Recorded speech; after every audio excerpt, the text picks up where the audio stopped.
अस्सलाम वालेकुम दोस्तों साथियों, मैं हूं आपका host Mohammad Jameel Bhatti, voice of Asia news agency से।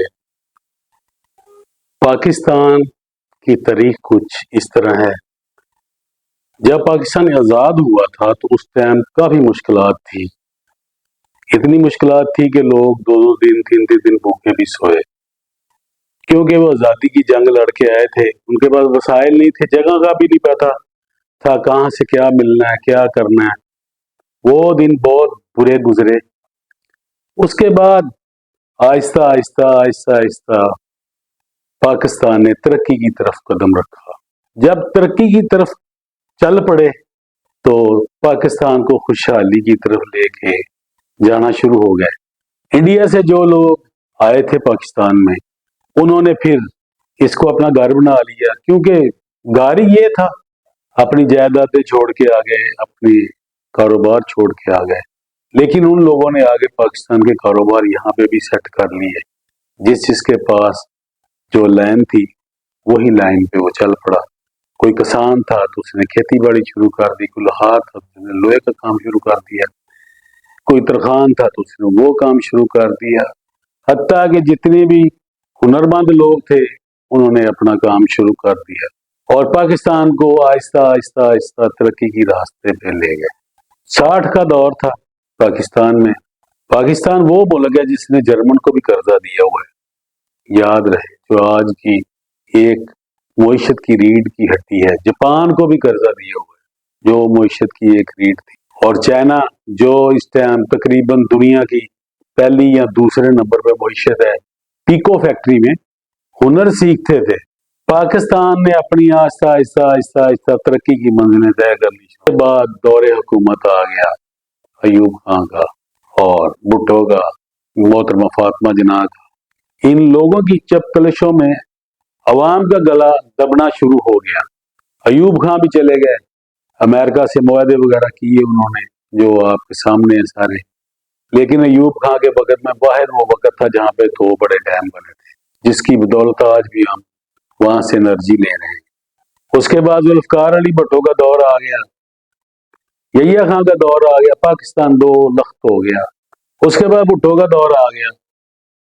इससे पहले इतनी इंडस्ट्री लगी थी कि पाकिस्तान में कारें अपनी बना रहे थे, सारा कुछ अपना, मोटरसाइकिलें यहाँ मैन्युफैक्चर हो रही थी और टेक्सटाइल अरूज पे थी, सारा कुछ अरूज पे था। बैंक अच्छा काम कर रहे थे, सारे अदारों को कौमी मलकियत में ले लिया।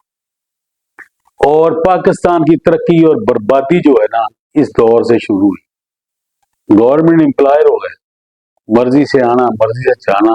कोई क्लाइंट बैंक में आ जाता तो उसके साथ बदतमीजी करते। इसी तरह दूसरे महकमों में भी हो गया और बर्बादी का रास्ता ये था। यहाँ तक कि अदारे अपनी मनमानी करने लग पड़े, क्योंकि तनख्वाहें गवर्नमेंट से मिलती थी। पहले मालिक देता था, अगर किसी की शिकायत आती थी तो वो नौकरी से फारिग हो जाता था। लेकिन इसके बाद दौर आते रहे जाते रहे। भुट्टो शहीद हो गया, ज़िया-उल हक का दौर है, उसमें सारा कुछ कंट्रोल रहा, महंगाई कंट्रोल रही, जो भी हुआ। उसके बाद मोहतरमा बेनज़ीर आ गई, नवाज शरीफ आ गया, बेनज़ीर आ गई, नवाज शरीफ आ गया। उस दौर में अदालतों में अपने मन मानी के जस्टिस साहबान को लगवाया गया। नून लीग ने, पीपल्स पार्टी ने, अदारों में अपने मन मर्जी के लोग भर्ती करवाए गए दोनों पार्टियों में। पीआईए में सारे पीपल्स पार्टी के, इसी तरह पंजाब पुलिस में ये वो खाते चल पड़े कि अपनों को नवाजा गया। और वही फसल पकते पकते पकते पकते पकते अब नौजवान हो गई। आज एक नस्ल से मोहतरमा मरीम नवाज आ गई है और दूसरी से बिलावल भुट्टो आ गया और एक तीसरी पार्टी है जो कहती है हम लोग मेरिट पे आए हैं। उनका भी किसी हद तक कहना दुरुस्त है, लेकिन उस पार्टी में भी बहुत सारी बेज़ाब्तगियां हैं। जो कारकुन उसके साथ चले थे वो कारकुन आज कहीं नजर नहीं आ रहे। आज नए नए लोग वहां पे आगे भर्ती हो गए। सद्देबाब ये नहीं, मसला ये है। अब कल की बात है कि मोहतरमा वज़ीर-ए-आला पंजाब साहबा ने एक विजिट किया आईजी पंजाब के साथ। یہاں سے لاہور پورے کی مانیٹرنگ ہوتی ہے کیمروں سے. اچھا ان کو تو دکھا دیا یہ مانیٹرنگ کر رہے ہیں، یہ کر رہے ہیں، یہ کر رہے ہیں، ان کو جو بتایا گیا انہوں نے سن لیا. لیکن محترمہ حقیقت یہ ہے کہ کوئی شریف آدمی کی یہاں سے موٹر سائیکل چوری ہو جائے، گھر میں چوری ہو جائے نا، تو وہ تھانے جب جاتا ہے نا، تھانے جا کے بتاتا ہے کہ میری چوری ہو گئی، تو سب سے پہلے پوچھے نزدیک کو کیمرے لگے ہیں. اگر کسی کے پرائیویٹ کیمرے لگے ہیں تو وہ ڈرتا مارا کسی کو فلم ہی نہیں دکھاتا، کہتا جی نہیں میرا بند تھا. لیکن جو گورنمنٹ کے لگے ہیں وہ بالکل کام نہیں کر رہے، نکارا ہو گئے، اور آپ کو صرف سب اچھے کی رپورٹ دی جا رہی. اسی طرح اب وزیر اعلیٰ صاحبان کو پنجاب کے پی کے ان کو اچھے کام کرنے چاہیے. میرا یہ مسئلہ نہیں ہے کہ یہ کس طرح آئے ہیں، کیوں آئے ہیں، یہ اللہ کی مرضی سے آ گئے ہیں، جو ادھر بھی آ گئے ادھر بھی آ گئے اور سندھ میں بھی آ گئے. عوام کی خوشحالی لے کے آئے بس. دوسرا یہ ہے ابھی مرنا جو ہے نا، مرنا کسی کے گھر میں خوشی ہوتی تھی نا تو 1,00,000 روپے میں 70,000 میں وہ آج سے 10-15 سال 20 سال پہلے وہ اپنی شادی کا درگزر کر لیتا تھا. اب تو مرنے پہ بھی تقریباً 1,00,000 روپیہ چاہیے گھر میں. صاحب میں بتا دیتا ہوں 20,000 روپیہ قبر والے لے لیتے ہیں اور 5-6 ہزار وہ ڈونیشن لے لیتے ہیں قبرستان کے لیے. اس کے بعد جو دنیا سے چلا گیا اس کو غسل دینے کے لیے فیس 5,000 روپیہ ہو گئی ہے. کفن ہے وہ علیحدہ 3-4 ہزار روپے کا آ رہا ہے. اس کے بعد اگر بریانی کی 3 دیگیں پکا لی یا 2 دیگیں پکا لی لوگوں کو کھانا کھلانے کے لیے تو وہ بھی 30-35 ہزار میں بنتی ہے. صاحب کرتے جائیں آپ. اس کے بعد اس کی کلخوانی کا ختم ہے، وہ بھی گھر والوں کو کرنا ہی پڑتا ہے، اس کے اوپر بھی 10-15 ہزار کا خرچہ ہو جاتا ہے.